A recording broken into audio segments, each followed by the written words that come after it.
Hey, what's going on, guys? What's happening? YouTube, you guys have tuned into Rules for Rebels. There's some fairly big news having to do with Facebook ads, so that's what we're going to be talking about in today's video. We're going to be covering an article from TheVerge.com titled Facebook Suspends Ads for Weapon Accessories until at least January 22nd. So, Facebook has never allowed ads for guns, silencers, like those types of gun accessories, but other types of tactical goods, gun holsters, gun safes, trigger locks, things like that, have been allowed to run Facebook ads. Following everything that happened at the Capitol a couple weeks back, at least until January 22nd, and I really wouldn't be surprised to see this be a permanent change. Facebook ads is no longer allowing ads for weapons accessories, and I think this ban is going to extend pretty far. So not only is it affecting I'm not sure if Facebook even allowed like scopes and things like that, but gun safes, not allowed to run ads for them. Trigger locks, not allowed to run ads from. A lot of these items are things that actually make guns and gun ownership a lot safer, and Facebook is suspending ads for all of these things. I'm guessing this actually probably extends to a lot of tactical goods as well. I have a little, man bag, EDC bag, messenger bag, whatever. It's called the UTG tactical bag. It's kind of a knockoff of the Maxpedition bag that's a lot more expensive. And I'm guessing something like that wouldn't be allowed because even though all it is a messenger bag, it does have a compartment for you to put a gun. So I'm guessing that would be considered a gun accessory. Now, before we actually get into reading this article, I don't know, let me know how you guys feel about this. How do you guys feel about specifically tech companies, but really all types of companies? How do I even want to say this? I don't know if you want to say censoring individuals and companies, overstepping their boundaries. We saw Shopify shut down Donald Trump's website a couple weeks back, actually two of his websites. GoDaddy recently told AR15.com that they wouldn't be their domain registrar, so they kicked them off. The largest gun forum online wound up going down.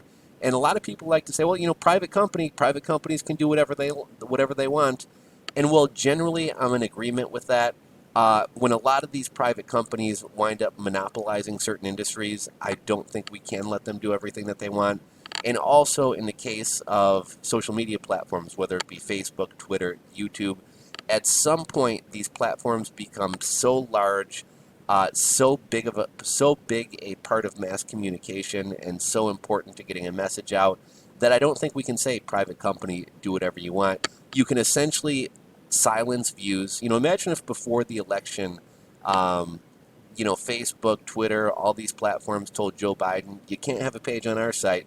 Imagine if Joe Biden's domain registrar that had his election website on it, his campaign website on it. What if GoDaddy said, you know what, we're not going to let you have that website? What if Visa and MasterCard said, Joe Biden, we're not going to let you process credit cards and he can't take domains? You can see how private companies could essentially determine the outcome of an election. It's really pretty scary.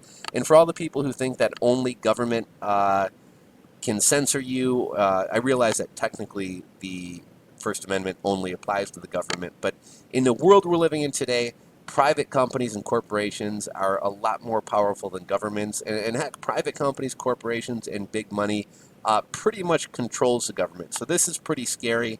I saw a discussion going on Reddit recently, and people were saying, well, Second Amendment exists, so, your gun rights are safe. But think about it this way. So what if domain registrars like GoDaddy start telling gun companies, we're not going to let you register a domain with us. So now they can't have a website, or their hosting company says, we're not going to host your website. So now they can't have a website. And, Facebook and private companies, or even the government, pressure banks not to lend to gun companies. So, gun companies who might need to borrow money for manufacturing, to build new facilities, for inventory, they're not going to be able to get loans. And, how are they going to produce their products?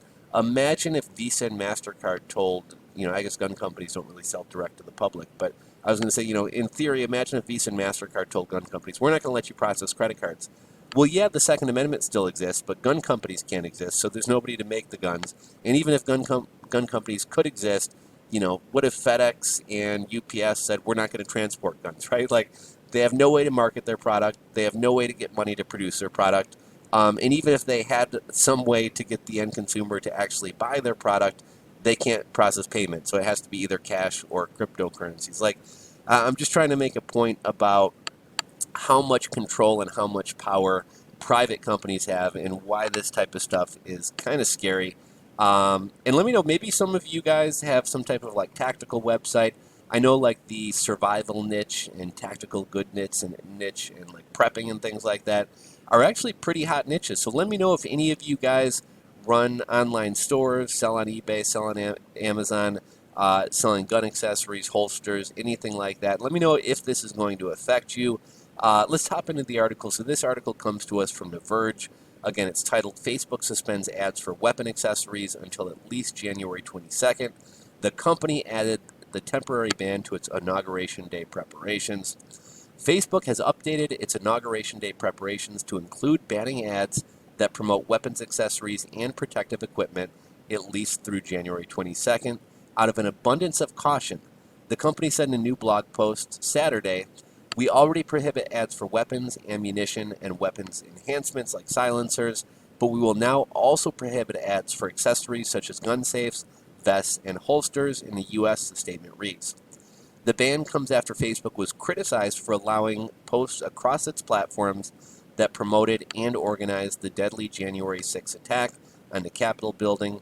The ads for military gear, such as body armor and gun holsters, ran next to Facebook and Instagram posts about insurrection at the Capitol that included calls for violence, as first reported by BuzzFeed News." So here's what's kind of interesting to me, right? I've heard a lot of congressmen and senators on both sides of the aisle, as well as a recent study that was done by, I think it was some college or something like that, that said that Facebook and Twitter actually played a larger role in ramping up everything that happened on January 6th than even Donald Trump did. For anybody who's seen the movie The Social Dilemma on Netflix, the documentary of the movie basically shows how social media is basically built on creating division, getting people fighting, getting people riled up, and going back and forth at each other, right? They spend a lot of time on these platforms arguing with each other. If I leave Facebook, but then I see that somebody else came and responded to my comment and disagreed with me, now I got to come back and call them a name and argue with them some more, so it keeps people coming back. So a lot of the divisiveness in this country could be blamed on a lot of these social media platforms. And, Facebook allowed all this division to go on. Facebook allowed all of these groups and Facebook events for people to gather at the Capitol. And after they allowed this and played a role in creating the problem, now they're going to say, "Oh, well, we're not going to allow people to advertise gun safes on our platform," right? Like, to me, this is all optics. If you want to ban, uh, you know, holsters and like vests that hold ammunition and things like that, okay. But when you start banning like trigger locks and backpacks and gun safes, I mean, you're banning items that actually make gun ownership and gun safety a whole lot safer, and it just seems to be more optics than anything else. Back to the article, a group of U.S. senators wrote a letter to Facebook CEO Mark Zuckerberg on Friday, urging the company to develop and execute a Facebook policy permanently prohibiting advertisements of products primarily designed for use in lethal tactical operations and armed combat. Facebook has tightened its policies amid concerns that there may be more violence in the nation's capital ahead of the January 20th inauguration. The company says it won't allow users to create events taking place in close proximity to the White House, the Capitol, or the state buildings through Inauguration Day. Facebook also said it was doing a secondary review of any inauguration-related events created on its platform and will remove any that violate its rules. So that's the end of this article.